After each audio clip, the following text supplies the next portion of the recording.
찬양하라 내 영혼아, 찬양하라 내 영혼아. 내 속에 있는 것들아 다 찬양하라.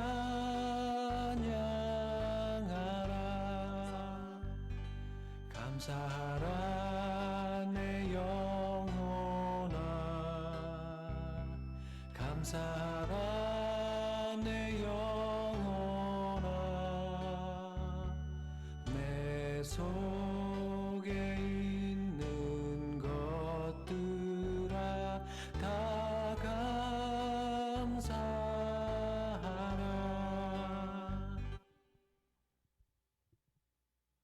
하시고 묵도하심으로 주일 예배를 하나님 앞에 드립니다.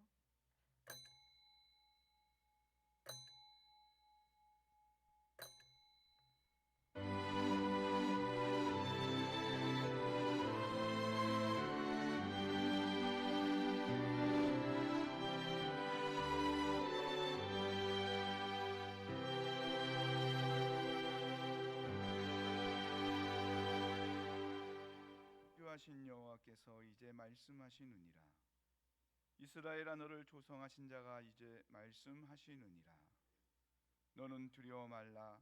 내가 너를 구속하였고 내가 너를 지명하여 불렀나니 너는 내 것이라. 무릇 내 이름으로 일컫는 자 곧 내가 내 영광을 위하여 창조한 자를 오게 하라. 그들을 내가 지었고 만들었느니라. 아멘. 은혜가 풍성하신 하나님 아버지, 감히 머리를 들어 아릴 수조차 없는 죄인들을 오늘 이 예배의 처소로 불러주셔서 하나님 앞에 감사와 찬양을 통해 예배를 드리게 하여 주시니 감사합니다. 이 시간 저희들이 예배할 때 하나님께서 받으시기에 합당한 거룩한 산 제물이 되게 하여 주시고 신령과 진정으로 하나님 앞에 온전한 예배를 드릴 수 있도록 도와주시옵소서. 감사드리며 예수님의 이름으로 기원하옵나이다. 아멘. 다 함께 찬송가 1장 함께 찬송합니다.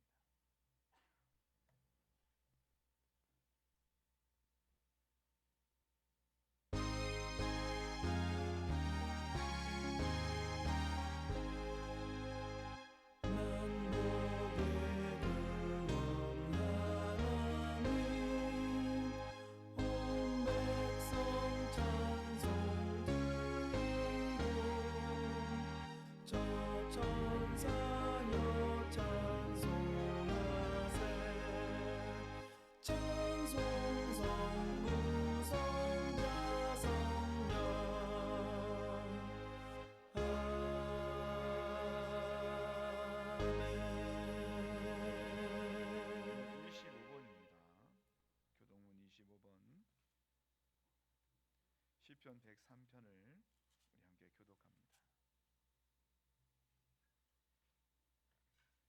교독문 25번 시편 103편 우리 함께 교독합니다. 자, 글씨가 작아서 성경의 글씨가 작아서 안 보이시는 분들은 앞에 있는 화면 보시면서 위에 있는 글씨는 제가, 아래에 있는 글씨는 우리 모두 다 함께 교독하도록 합니다. 내 영혼아 여호와를 송축하라. 내 속에 있는 것들아 다 그의 성호를 송축하라. 내 영혼아 여호와를 송축하며 그 모든 은택을 잊지 말지어다. 저가 내 모든 죄악을 사하시며 내 모든 병을 고치시며 내 생명을 파멸에서 구속하시고 인자와 긍휼로 관을 씌우시며 좋은 것으로 내 소원을 만족해 하사 내 청춘으로 독수리같이 새롭게 하시는도다. 여호와는 자비로우시며 은혜로우시며 노하기를 더디하시며 인자하심이 풍부하시도다. 항상 경택지 아니하시며 노를 영원히 품지 아니하시리로다. 우리의 죄악을 따라 갚지 아니하셨으니 이는 하늘이 땅에서 높음같이 그를 경외하는 자에게 그 인자하심이 크심이로다. 동이 서에서 먼 것 같이 우리 죄가를 우리에게서 멀리 옮기셨으며 아비가 그 질 불쌍히 여김 같이 여호와께서 자기를 경외하는 자를 불쌍히 여기시느니라. 아멘. 사도신경으로 우리 신앙을 하나님 앞에 고백합니다.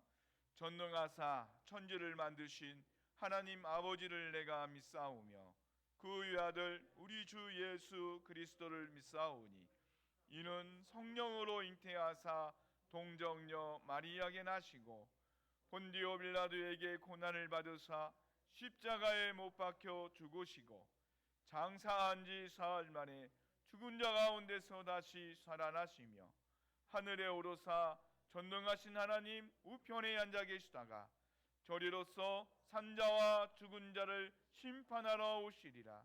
성령을 믿사오며 거룩한 공회와 성도가 서로 교통하는 것과 죄를 사하여 주시는 것과 몸이 다시 사는 것과 영원히 사는 것을 믿사옵나이다. 아멘. 다 함께 찬송가 27장 함께 찬송합니다.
거룩하시고 전능하신 하나님을 찬양합니다. 아멘. 코로나로 인해 내일을 예측하기 힘든 시간 속을 살아가지만 주님의 은혜로 승리하는 삶이 되게 하심을 감사합니다. 한 주간 세상 속에서 살아가면서 많이도 분주했습니다.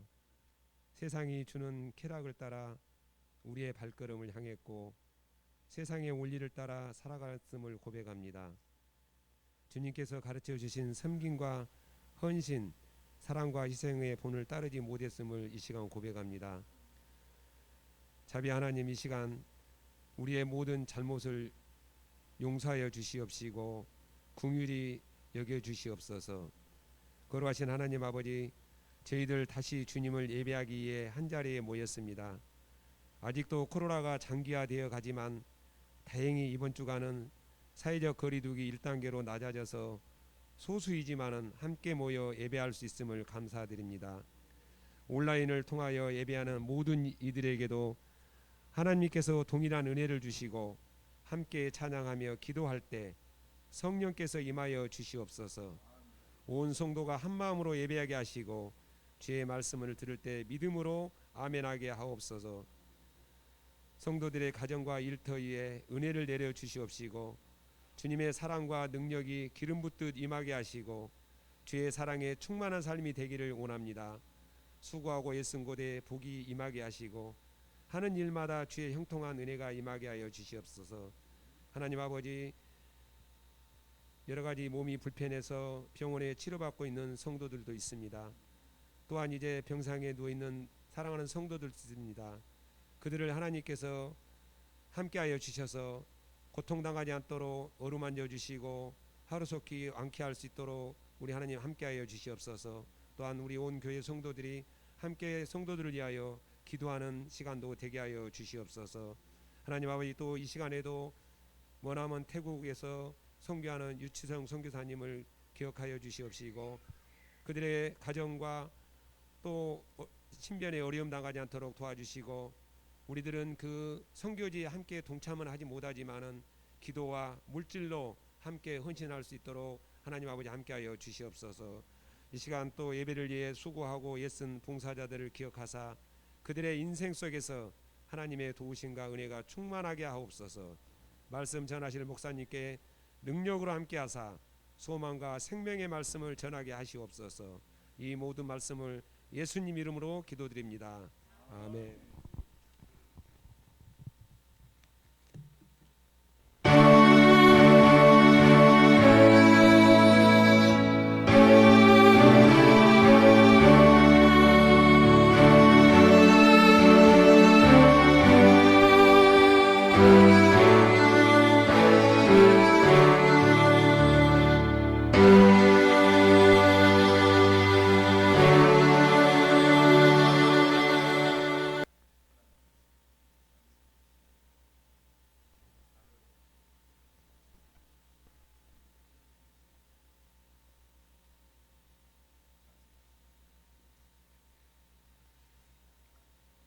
(4절부터) (9절까지) 말씀 봉독해 올려드립니다. 이에 아브라함이 여호와의 말씀을 쫓아갔고 롯도 그와 함께 갔으며 아브라함이 하란을 떠날 때에 그 나이 75세였더라. 아브라함이 그 아내 사레와 조카 롯과 하란에서 모은 모든 소유와 얻은 사람들을 이끌고 가나안 땅으로 가려고 떠나서 마침내 가나안 땅에 들어갔더라.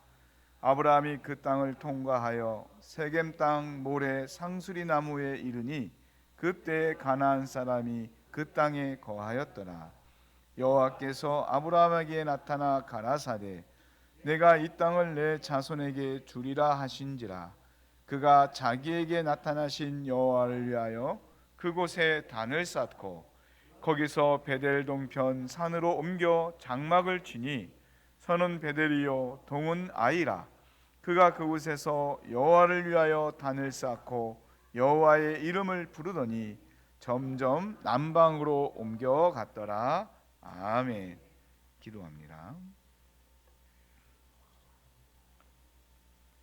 어제나 오늘이나 영원토록 동일하신 하나님, 지난 한 주간 하나님의 변함없는 사랑과 은혜로 우리를 인도하여 주시고 오늘 복된 주일을 맞아 주님 앞에 신령과 진정으로 예배할 수 있도록 우리를 불러주심을 감사드립니다.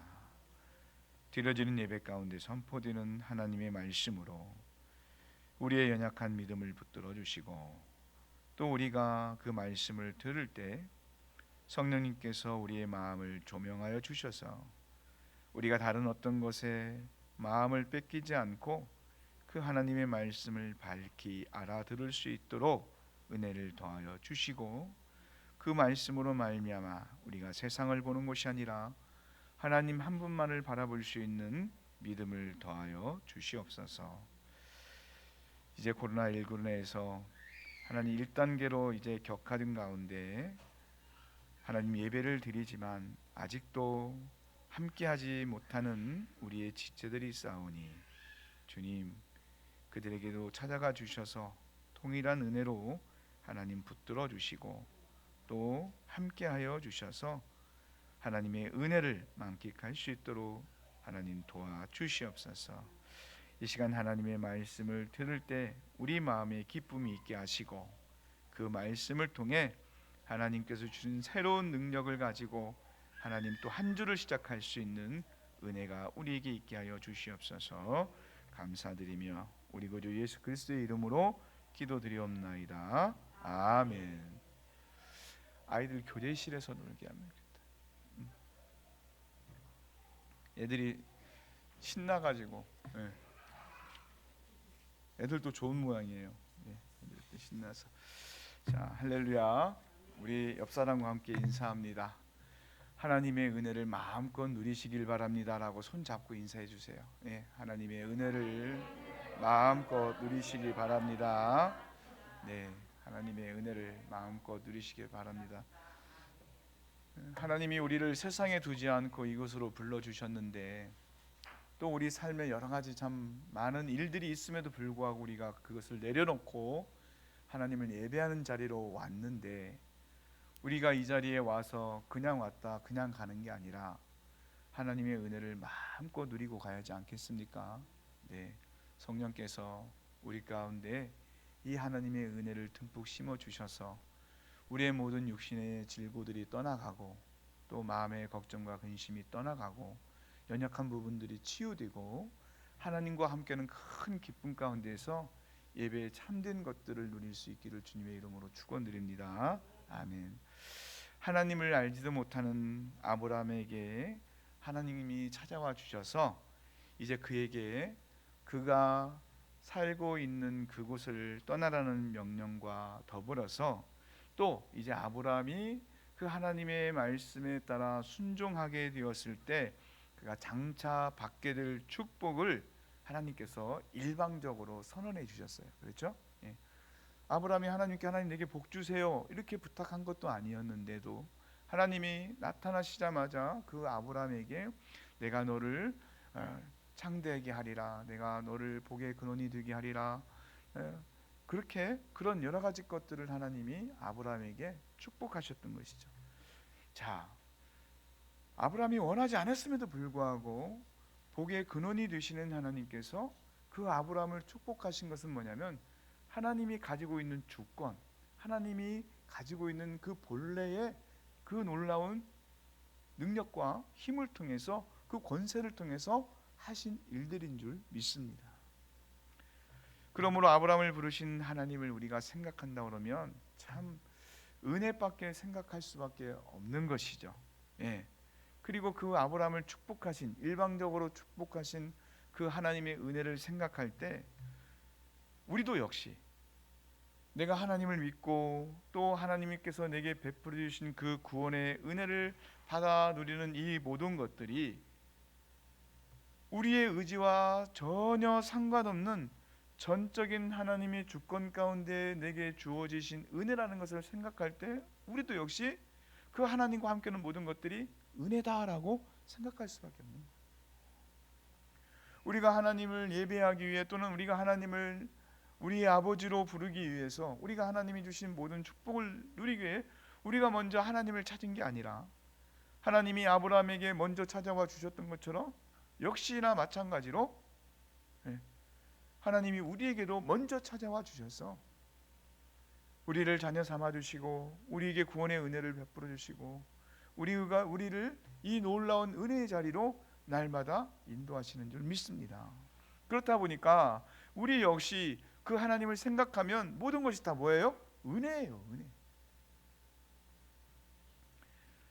여러분, 이 하나님의 은혜와 축복은요 절대로 사람에게서부터 시작이 되는 게 아니었습니다.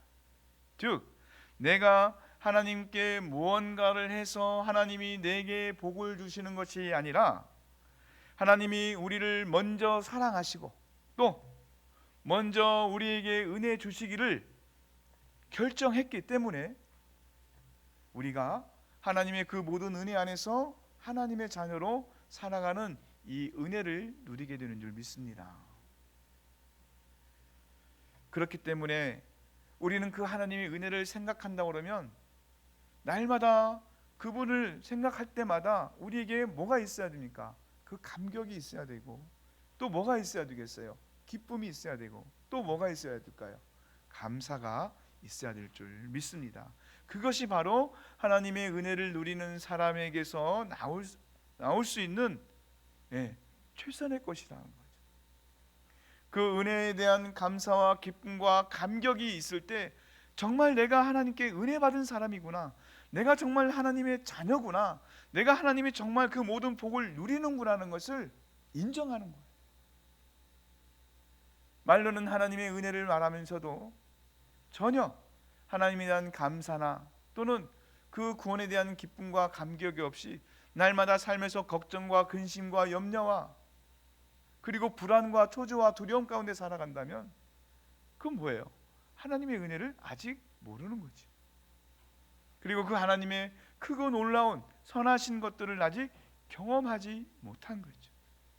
하나님의 은혜는요, 우리가 이 세상을 살아가면서 우리에게 영향력을 끼치는 그 모든 것들을 뛰어넘는 놀라우신 사랑인 줄 믿습니다. 아멘. 자, 우리가 이 믿음의 사람 아브라함을 성경에서 설명할 때 보면 그 맨 처음 말이 뭐예요? 믿음으로. 그렇죠? 믿음으로 아브라함은 하나님의 말씀을 따라 쫓아갔고, 믿음으로 아브라함은 하나님의 말씀에 순종했고, 믿음으로 아브라함은 하나님의 모든 것을 믿고 따랐다라고 성경은 그렇게 말씀하고 있습니다. 아브라함은 하나님께서 나타나셔서 자기에게 내가 내게 보여줄 땅으로 가라 뭐 이렇게 말씀하실 때 사실 하나님께서 말씀하셨지만 그 가야 할 그것은 보이는 거예요, 보이지 않는 거예요? 보이지 않는 거예요. 그리고 사실 또 그곳 역시 어딘지도 몰라요. 정확하게 거기가 어디이고 여기 지금 아브라함이 있는 곳에서 몇 킬로가 떨어지고 그곳에 누가 살고 그곳의 환경이 어떻고 아무것도 알지 못해요. 그럼에도 불구하고 그 불가능한 것 같이 보여지는 그곳을 아브라함이 믿음으로 발걸음을 옮겨 떠난 것은 뭐예요? 하나님이 자기를 통해서 이루실 일, 하나님이 말씀하셨으니 분명히 그곳에 가면 하나님께서 나를 통해서 이루실 일이 있을 거라는 믿음과 기대를 가지고 갔다는 겁니다. 여러분 생각해 보십시오. 아브라함이 하나님의 말씀을 듣고 그 길을 떠났을 때 아브라함의 나이가 몇 살이었어요? 75세였습니다. 지금도 75세면 정말 많은 나이지만 그때도 역시 75세면 적지 않은 나이입니다. 그러면 여러분 우리가 75세가 되면 많은 일들을 할 수 있겠지만 그러나 또 많은 일들을 하지 못할 수 있는 나이이기도 합니다. 왜? 연약한 육체로 인해서 또는 여러 가지로 말미암아 그 인생의 어떤 그런 장벽과 싸워야 되는 그런 가운데서 지치고 고난 가운데 많은 일들을 할 수 없을 경우도 있어요. 또 아브라함에게 무슨 일이 있었습니까? 자신의 나이뿐만이 아니라 그 안에 사라는 지금 어떤 상태였어요? 아이를 낳지 못하는 부름의 상태에서 아브라함에게 인생에 소망이 있어요, 없어요? 소망이 없는 가운데 있었습니다. 자, 그런데 그 모든 것들을 뛰어넘어서 아브라함이 하나님의 말씀을 쫓아서 자신의 삶의 터전을 떠나 그 하나님을 따라 나섰던 것은 뭐냐면 바로 반드시 임하게 될 하나님의 축복을 바라보고 갔던 거예요. 우리가 하나님의 말씀을 따라 온전히 가지 못하는 이유 중에 하나는 뭐냐면 그 말씀을 내가 믿고 순종했을 때 내게 주어질 축복을 온전히 믿지 못하기 때문입니다. 하나님이 내게 내 삶의 여러 가지 것들을 내려놓고 하나님의 말씀에 순종해서 그 말씀을 따라 살 것을 내게 말씀하지만 그 말씀을 따라 살 때 하나님이 내게 주신 축복보다 현재 내가 가지고 있는 것이 더 크다고 생각하기 때문에 하나님 앞에 온전히 믿음으로 나아가지 못하는 거예요. 그러나 하나님은 어떻게 우리에게 말씀하세요? 하나님의 말씀을 믿고 따랐던 사람들은 자신의 삶을 떠나 그 하나님의 말씀을 쫓아갔을 때 그 이전의 삶과는 비교가 되지 않는 놀라운 축복과 은혜 가운데 살아가는 것을 우리에게 말씀해 주고 있습니다. 보여주고 계시고. 여러분, 우리를 변화시키고 우리를 위대한 인생으로 만드는 것은 다른 게 아니에요. 돈이 아니고 권력이 아니고 건강이 아니고 우리를 변화시키고 우리를 위대한 인생으로 만드는 것은 바로 하나님의 말씀인 줄 믿습니다. 그 하나님의 말씀을 듣고 믿음으로 그 말씀을 따라갈 때 바로 내 인격이 말씀 속에서 역사하시는 누구를 닮아가요? 예수님을 닮아가는 거예요. 또 누구를 닮아가요? 바로 하나님께서 내게 임하게 하신 성령님을 닮아가는 거예요. 그 성령의 감동으로 말미암아 하나님을 닮은 위대한 인생으로 살 수 있게 되는 겁니다. 여러분, 이건 믿음이에요. 그 사실을 믿는 사람은 하나님의 말씀을 붙들고 가서 그 말씀대로 위대한 인생을 사는 거고, 그 말씀을 믿지 못하는 사람들은 그냥 현재의 삶 속에서 안주하면서 그저 건강 걱정하고 그저 돈 걱정하고 그저 늙어가는 자신의 인생을 걱정하다가 가는 거예요. 그러나 하나님의 말씀을 믿고 그 말씀에 따라 살아가는 사람은 하나님의 그때에 반드시 하나님께서 그를 위대한 인생으로 변화시켜서 놀라운 축복 가운데 살게 되는 은혜를 누리게 되는 겁니다. 여러분, 오늘 본문에서 아브라함은 하나님의 말씀을 믿고 자신의 가족들과 그리고 하란에서 모은 모든 소유와 얻은 사람들을 이끌고 마침내 가나안 땅에 들어왔다고 이렇게 말씀합니다. 자, 그런데 여기서 이 마침내라는 말이 참 중요한데, 이 마침내라는 말은 무슨 말이냐면 아브라함이 하란을 떠나 이 가나안에 오기까지의 그 여정이 쉽지 않은 여정이었다는 것을 말씀하고 있습니다. 그 하란을 떠나 이 가나안에 오기까지 모든 위험과 고생을 다 겪고서 마침내 하나님이 가라고 하신 그곳에 도착했다는 것이죠. 우리가 지난 시간에 이 하란이 어떤 지역이라는 것을 좀 설명을 들었죠. 이 하란이라는 것은 어떤 곳이에요? 아브라함이 처음에 살았던 갈대아 우르도 사실은 그것도 상업이 번성하고 문화가 번성하고 사람이 살기에 정말 좋은 곳이었습니다. 그런데 이 하란이라는 곳은 아브라함이 살던 그 갈대아 우르보다도 더 번성하고 더 크고, 그리고 사람이 그곳에서 정말 살기에 안성맞춤이었던 곳이에요. 그래서 웬만한 사람들은 그 하란에 가기를 소원했고 그 하란을 떠나기를 싫어했었어요. 그런데 아브라함이 그 하란을 떠나 이 가나안에 올 때 어땠을까요? 여러분, 어땠을까요? 그 모든 삶의 편의와 안락을 제공해 주는 그곳을 떠나서 낮에는 무섭게 내려쬐는 그 따가운 햇빛과 밤에는 그 추위 속에서 자신이 가야 할 길이 어딘지 정확히도 알지 못한 채 그 모든 고생을 감수하면서 걸어갈 때 아브라함의 마음이 어땠을까요?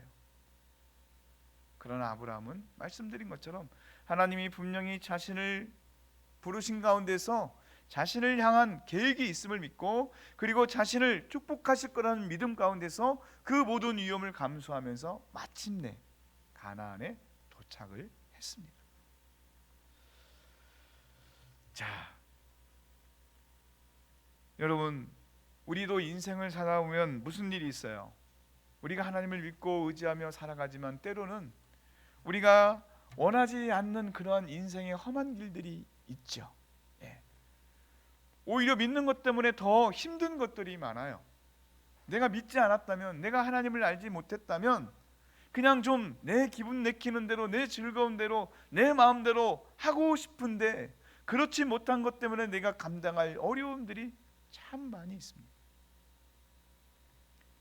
그러나 그 어려움들을 여러분들이 다 감내하고 하나님의 말씀을 쫓아 마침내 그 하나님이 약속하신 그 시간에 다다랐을 때, 여러분은 지금껏 여러분들이 그 수고하고 애쓰고 감내했던 모든 것들보다 더 큰 하나님의 축복의 은혜 안에서 살게 될 줄 믿습니다.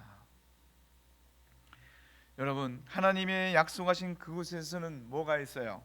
기근이 있고 악하고 사나운 가나안 족속이 있어도 하나님이 명령하신 그곳에 우리는 있어야 될 줄 믿습니다. 왜 그곳에 있어야만 할까요? 바로 하나님이 나를 부르셨기 때문이에요. 나를 부르셨기 때문에.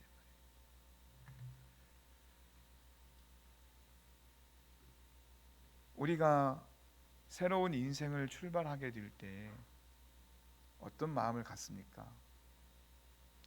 그 새로운 곳에서 정말 하나님께서 주시는 모든 은혜 안에 항상 기쁘고 즐거운 삶을 살기를 원해요. 또 그곳에서 내가 하나님의 자녀로서 어떤 영향력을 끼치면서 살기를 또 원합니다.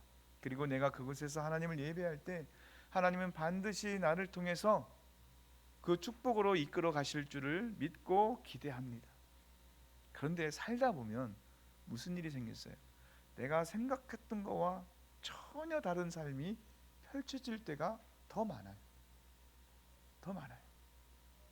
하나님 우리 가정의 주인이 되셨기 때문에 모든 것이 하나님의 은혜 안에서 부족하지 않고 풍족하게, 어렵지 않고 힘들지 않고 내가 감당할 수 있을 만큼의 그런 일들을 통해서 내가 하나님만을 온전히 바라보게 될 거야 라고 생각하지만, 때로는 아내가, 때로는 남편이, 때로는 아이들이, 때로는 경제적인 어려움 가운데서 내가 이렇게 살아야 되나라는 생각을 할 때가 더 많은 일들이 있어요. 그러면 그런 때 믿음의 사람들이 해야 할 것은 뭐냐면, 내가 원하는 삶이 이게 아니하고 그 자리를 박차고 떠나는 게 아니라 뭘 해야 돼요? 하나님이 그곳에서 내게 약속하신 그러한 일들을 이룰 수 있도록 뭘 해야 돼요? 하나님을 붙잡고 하나님을 믿고 하나님을 찾아야 되는 줄 믿습니다. 왜요? 때로는 어려움을 주시는 이유도, 때로는 또 힘듦을 내게 주시는 이유도 하나님이 그 일들을 통해서 놀라운 하나님의 은혜를 부어주시기에 하나님이 내게 허락하신 것이기 때문이에요. 내가 어렵고 힘들다고 하는 그 순간 하나님이 내게 없는 것이 아니라 그 순간도 하나님은 나를 지켜보고 계시고 나와 함께 하세요. 그렇기 때문에 내가 그 자리를 힘들다고 박차고 떠나게 되면 우리가 뭘 하는 거예요? 하나님을 떠나는 일밖에 되지 않는 거예요. 나를 부르셨던 그분이, 그곳으로 인도했던 하나님이 그곳에 계시다는 것을 믿고 이 어려운 일들을 내게 주신 이유가 뭘까라는 것을 가지고 더 하나님 앞에 나가야 되는 그러한 믿음이 있어야 된다는 것입니다. 나를 부르신 하나님이, 나를 붙들고 계신 하나님이 나를 이곳에 부르시고 이곳에 세워두셨다고 한다고 하면, 우리가 아무리 힘들고 없더라고 하더라도 왜 이렇습니까? 라고 의심치 않고 불평하지 않고 그때그때마다 하나님의 말씀을 붙잡고 그 십자가를 지고 갈 때 뭐가 이루어지는 거예요? 마침내 하나님의 비전을 이루는 위대한 인생이 되는 거예요. 바로 그 마침내 그때까지 그 자리에 있는 그 사람이 승리하는 사람이 되는 거예요. 그런데 대부분의 사람들이 어때요? 처음에는 해봅니다. 그런데 내가 원하는 시간, 내가 원하는 기간에 그것이 이루어지지 않으면 마침내가 아니라 뭐예요? 없어, 아니야, 안 돼, 의심하고 그리고 그 자리를 떠나는 거죠. 여러분 오늘 보십시오. 그 하란에서 가나안에 오는 동안 수많은 고생과 어려움 가운데 마침내 가나안에 도착하자마자 하나님께서 뭘 하셨어요? 아브라함에게 나타나셨어요. 그리고 뭐라고 말씀하세요? 내가 이 땅을 내 자손에게 주리라 라고 약속하십니다. 아브라함이 하란에서 그 말씀을 받고 출발을 했지만 그가 어려움 가운데서 가나안에 도착하시자 하나님께서 다시 나타나셔서 내가 이 땅을 내게 주리라 라고 약속을 하십니다. 그 말은 뭐예요? 만약에 아브라함이 갈대아우를 떠나 하란까지는 왔지만 그 하란에서 이 가나안까지 오지 않았더라면, 그 길이 너무 힘들고 어려워서 오지 않았더라면 아브라함은 이 축복을 받을 수 있었어요? 없었어요? 없었어요. 그러나 그 미지의 길을 자신의 나이로 감당하기 어렵다는 그 모든 여건과 환경 속에서도 하나님의 그 말씀을 쫓아 마침내 그곳에 이르렀을 때 아브라함에게 하나님이 뭘 주셨어요? 내가 이 땅을 내 자손에게 주리라. 할렐루야, 아멘. 여러분, 우리가 믿음을 가지고 바라보고 믿음으로 인내하고 믿음으로 하나님의 말씀을 쫓아갈 때 마침내 하나님이 우리 인생 가운데 함께 하시며 우리를 놀라운 인생으로 바꿔주실 줄 믿습니다. 그 은혜가 저와 여러분에게 항상 있어지기를 주님의 이름으로 축원드립니다. 아멘. 자, 마침내 가나안에 도착해서 하나님의 이 놀라운 축복을 받았습니다. 그러자 아브라함이 한 게 뭐예요? 바로 그곳에서 하나님께 제단을 쌓았습니다. 하나님이 나타나셔서 놀라운 축복을 하시자 아브라함이 뭘 하셨다고요? 뭘 했다고요? 제단을 쌓았어요. 하나님을 위해서. 자, 여러분, 이 제단이라는 것은 뭐냐면, 이 제단이라는 단어의 의미가 뭐냐면 짐승을 잡다라는 의미가 있습니다. 여러분, 짐승을 잡으면 뭐가 나와요? 피가 나오죠. 즉 제단이라는 것은 뭐냐면 그 짐승을 잡는 곳, 즉 피 흘림의 장소라는 거예요. 피 흘림의 장소. 짐승을 잡아서 그 피를 흘려서 하나님께 희생 제사를 드리는 곳이 바로 제단입니다. 자, 그런데 성경을 보면 하나님께서 한 번도 아브라함에게 제사를 이렇게 드려라고 말씀하신 적이 없다는 겁니다. 그럼에도 불구하고 아브라함은 하나님이 제사를 어떻게 드리려고 말씀하시지 않았음에도 불구하고 그 하나님의 축복 가운데 마침내 그곳에 도착하자마자 짐승을 잡아서 뭘 했어요? 하나님 앞에 제사를 드렸다는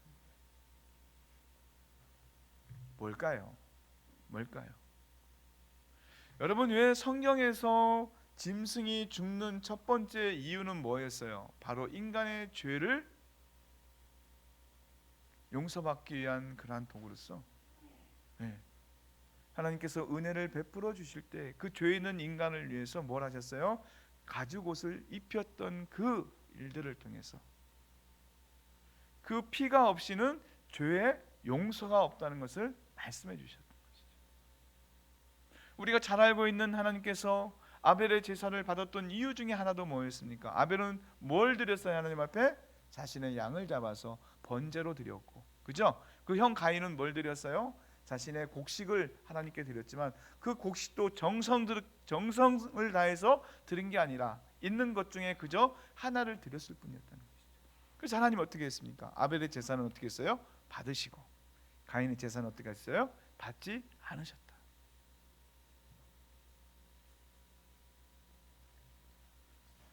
아브라함은 자신이 하나님 앞에 피가 없이는 속지 받을 수 없는 죄인이라는 그 겸손한 신앙의 표시로서 그 제단을 쌓고 그곳에서 짐승을 잡아 하나님 앞에 그 속죄의 마음으로, 그리고 여기까지 인도하신 하나님의 그 은혜에 대한 그것을 통해서 반응한 것이죠. 여러분, 또 이 아브라함의 피 흘리는 이 희생의 제사는 나중에 무엇으로 나타납니까? 바로 우리 구주 예수 그리스도께서 십자가에서 피 흘려 죽으신 것을 통해서 우리를 죄에서 영원한 생명으로 구원하신 그러한 은혜를 또한 나타내는 것을 예표하는 것이기도 합니다. 그러니까 이 아브라함의 제단을 쌓아 하나님 앞에 제사를 드리는 행동은 사실은 이제 우리를 구원하신 예수 그리스도를 예표하는 것으로, 구약에 나타나는 모든 제사는 뭘 의미해요? 예수님의 십자가를 의미하는 거예요. 피 흘려 죽으신 그분의 은혜를 통해 구속의 은혜를 경험하는 우리, 그 은혜. 그러므로 여러분, 우리가 예배할 때 우리 안에 무슨 마음이 있어야겠어요? 나의 죄를 위해 피 흘려 죽으신 예수 그리스도의 그 십자가의 그 구속의 은혜를 우리는 생각해야 할 것이고, 그 구속의 은혜를 따라 우리가 오늘 또 하나님 앞에 나올 수 있는 이 모든 것들을 감사하는 고백이 우리 안에 항상 있어야 될 줄 믿습니다. 그래서 우리 삶의 그 은혜를 통해 모든 우선순위가 뭘로 나타내야 되는 거예요? 하나님을 향한 예배로 나타나야 되는 거예요. 아브라함은 하나님께 자신에게 나타나신 곳에 제단을 쌓았고, 거기에서 그는 베델 동쪽에 있는 산으로 가서 장막을 쳤습니다. 그리고 거기에서 그는 다시 여호와 하나님을 위해 제단을 쌓고 뭘 했냐면 여호와의 이름을 불렀습니다.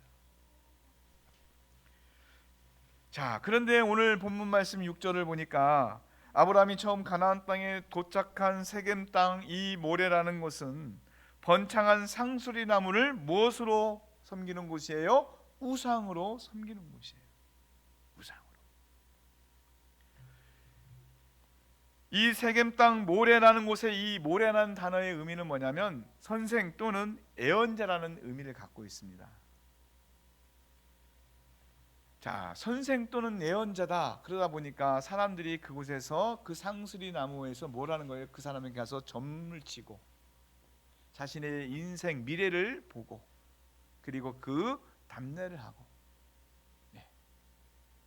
그리고 마치 그곳에 무슨 신령한 것이 있는 것처럼 그렇게 했다는 것이죠.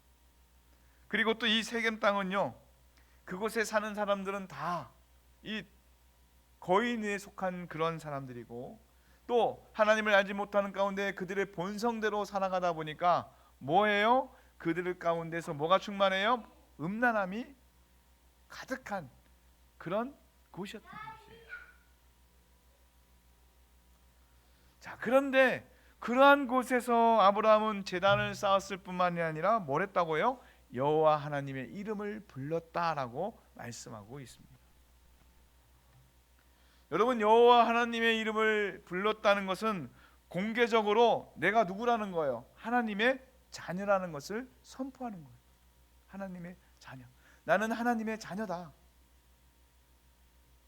상수리나무 아래에서 그 상수리나무가 마치 무슨 신령한 것이 되는 것처럼, 그것이 자기들의 미래를 그리고 자신들의 삶을 지켜주는 것이라고 생각했던 그 사람들, 그 앞에서 아브라함이 제사를 지내고 뭘 했어요? 나는 하나님의 자녀다 라고 선포를 했다는 겁니다.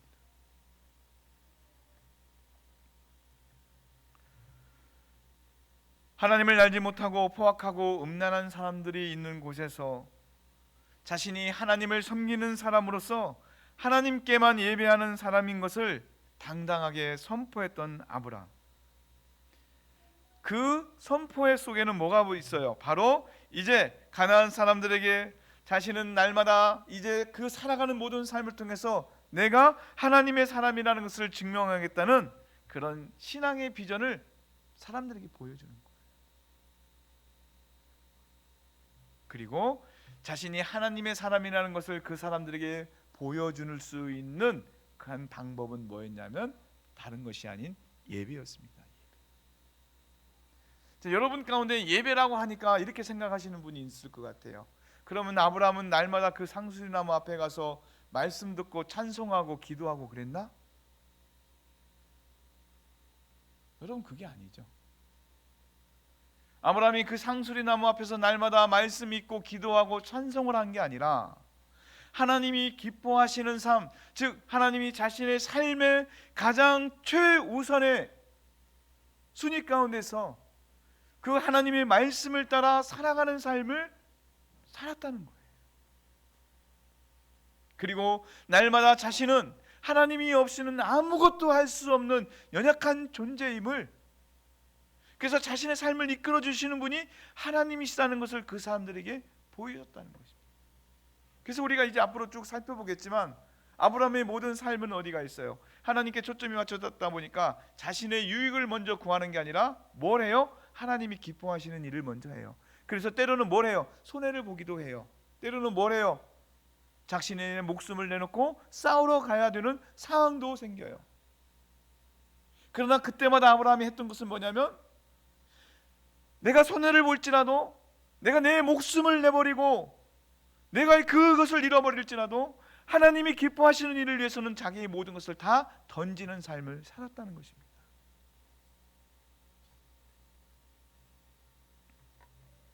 여러분, 하나님께서 우리에게 살아가는 이 세상에서 돈으로, 권력으로, 명예로, 또 성공과 출세로 하나님의 살아계심을 증명하라고 명령하신 적은 한 번도 없습니다. 근데 사람들 이렇게 기도하죠. 하나님, 나 출세하게 해주세요. 하나님, 나 돈 많이 벌게 해주세요. 하나님, 나 건강하게 해주세요. 그리고 그 모든 목적이 하나님의 영광을 위해서요 라고 그렇게 기도합니다. 그런데 하나님은 우리에게 네가 출세해서, 네가 돈 많이 벌어서, 네가 높은 자리에 앉아서 내 영광을 나타내 보여라라고 말씀하시지 않았어요. 오히려 사탄이 예수님을 광야에서 시험할 때 뭐 했습니까? 저 높은 곳에 가서 한번 뛰어내려 봐라. 뭐예요? 하나님의 능력을 시험하는 거예요. 너 내게 절을 해봐라. 여러분, 우리가 높은 자리에 많은 돈을 모으고 건강한 것으로 하나님의 영광을 나타내겠다고 하는 것은요, 어쩌면 속고 있는 거예요. 우리가 하나님의 영광을 나타내는 것은 돈을 많이 벌어서 하나님의 영광을 나타내는 게 아니고, 높은 자리에 올라가서 내가 그 권세를 가지고 있어서 하나님의 영광을 나타내는 게 아니라, 날마다 내 삶 속에서 하나님의 일을 인정하는 것이 하나님의 영광을 나타내는 것인 줄 믿습니다. 그럼 내가 하나님을 어떻게 인정하는 거예요? 어떻게? 내가 손해보더라도, 내가 다른 사람으로부터 비웃음을 살지라도 하나님의 말씀을 따라 사는 것이 하나님을 인정하는 거예요. 내가 죄를 지었으면 회개를 하고, 또 회개는 또 뭐예요? 말로만 회개를 하는 게 아니라 그 삶을 바꿔야죠. 내가 다른 사람에게 아픈 무언가를 했다 그러면 그 사람을 찾아가서 용서를 구하고 그 사람의 마음을 위로해주고, 또 하나님께서 불쌍히 여기는 자들을 보면 내가 비록 가진 것이 없다 할지라도 그를 도울 수 있는 사람이 되어야 되는 것이죠.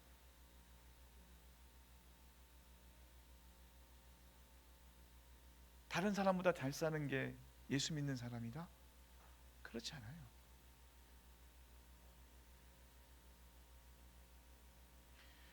여러분, 우리 중에는 직장 일로 말미암아 주일에 예배를 참석하지 못하는 분들도 계세요.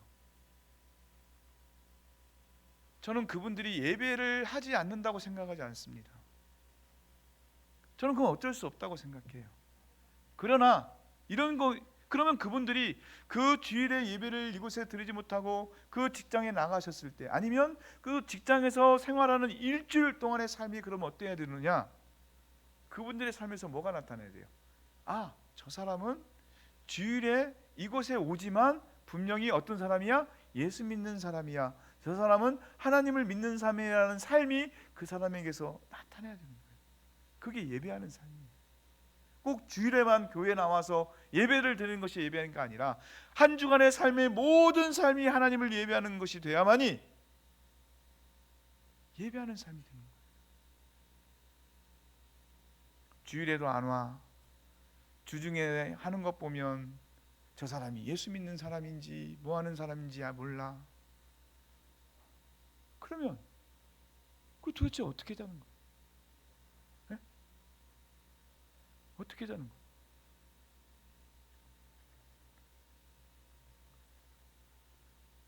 여러분, 우리가 세상 사람과 다른 게 뭔지 아십니까?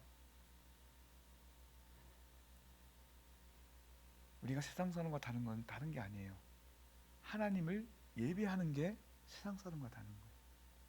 주일에 한 번 와서 하나님을 예배하는 이것이 아니라 우리의 날마다의 삶 속에서 그 하나님을 인정하고 그 하나님을 예배하는 것이 우리가 세상 사람과 다른 것이고, 하나님이 우리를 택하셔서 이 놀라운 축복의 은혜를 주신 건 우리로 하여금 그렇게 살라고 우리에게 그 축복을 주신 거예요.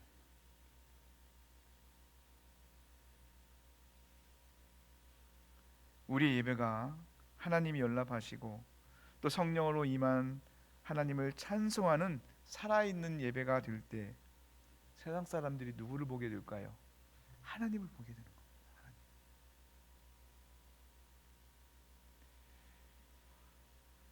하나님이 저와 여러분을 구원해 주셔서 이 놀라운 은혜와 사랑 가운데 우리와 함께 하시면서 우리를 돌보시는 이유는 우리를 통해 사람들이 하나님을 볼 수 있기를 원하시기 때문이에요. 우리에게 뭔가 하나님이 좋아할 만한 것이 있고, 우리에게 뭔가 하나님이 불쌍히 여길 만한 무엇이 있고, 우리에게 뭔가 하나님이 우리를 구원해 주시지 않으면 안 될 만한 무엇이 있기 때문이 아니라, 하나님이 그 많은 사람들 중에서 나를 탁 찍어서 택해 가지고, 야, 내가 너와 함께 할 테니까 네 삶을 통해서 나를 좀 사람들에게 보여줄 수 있도록 네가 좀 살아봐라.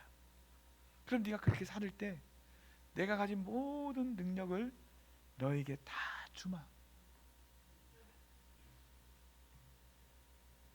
우리가 하나님을 인정하고 하나님을 예배하는 삶을 살 때 하나님은 반드시 우리 삶을 통해서 그분의 모든 영광과 그분의 모든 능력을 나타내게 될 줄 믿습니다.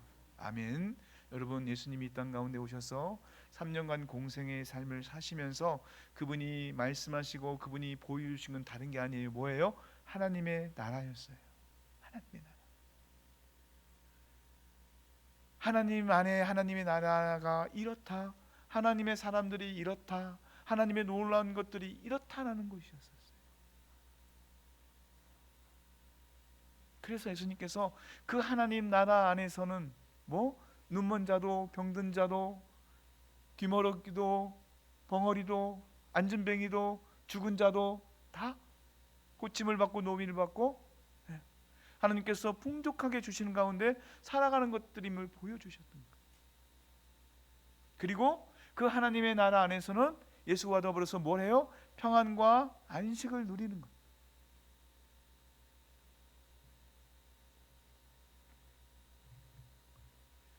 사랑하는 성도 여러분, 내가 세상에서 무엇이 되고 또 세상에서 무엇을 소유함으로 하나님께 영광을 돌린다고 생각하지 말고 살아 계셔서 역사하시는 하나님을 입증하는 참된 예배자가 되시기를 주님의 이름으로 축원드립니다.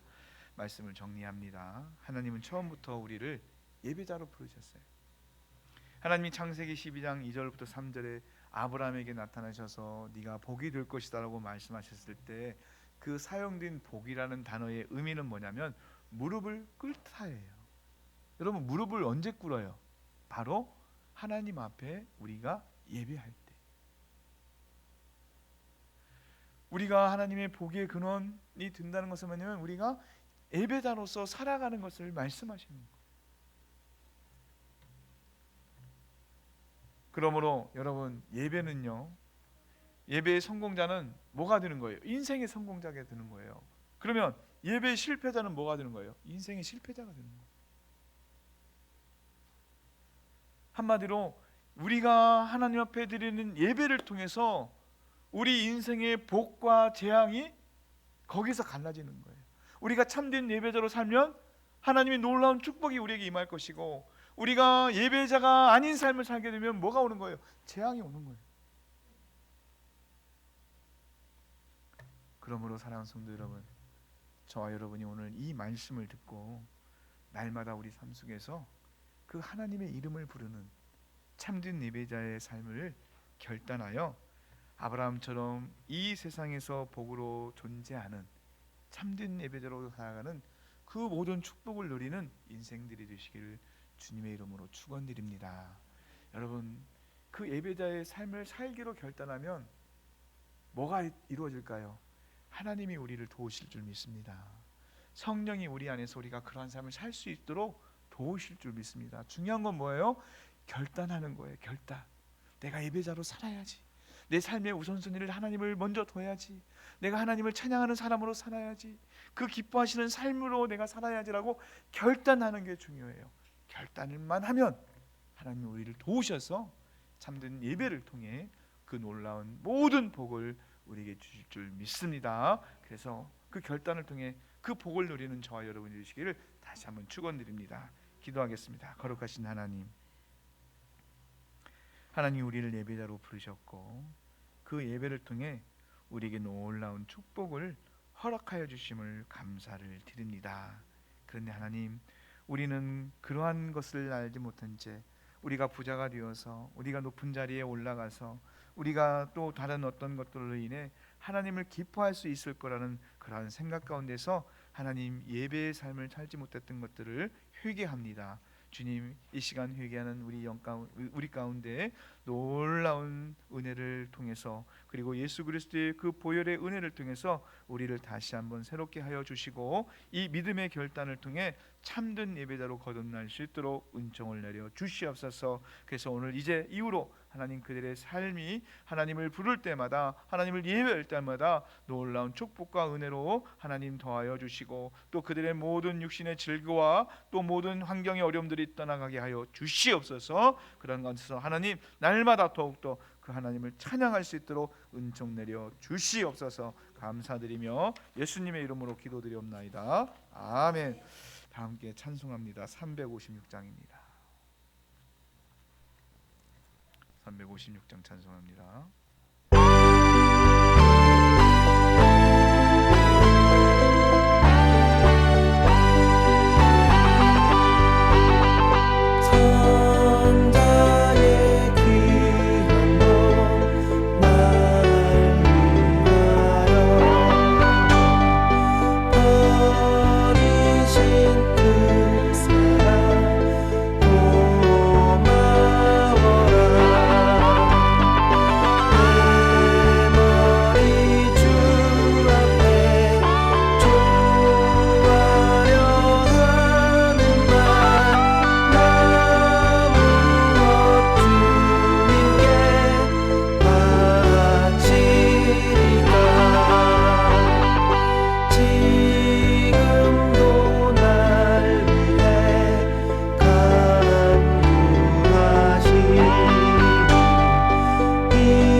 하나님을 예배하는 자리에 오늘 또 우리를 불러주셔서 놀라우신 은혜와 사랑으로 우리 예배를 받아주심을 감사드립니다.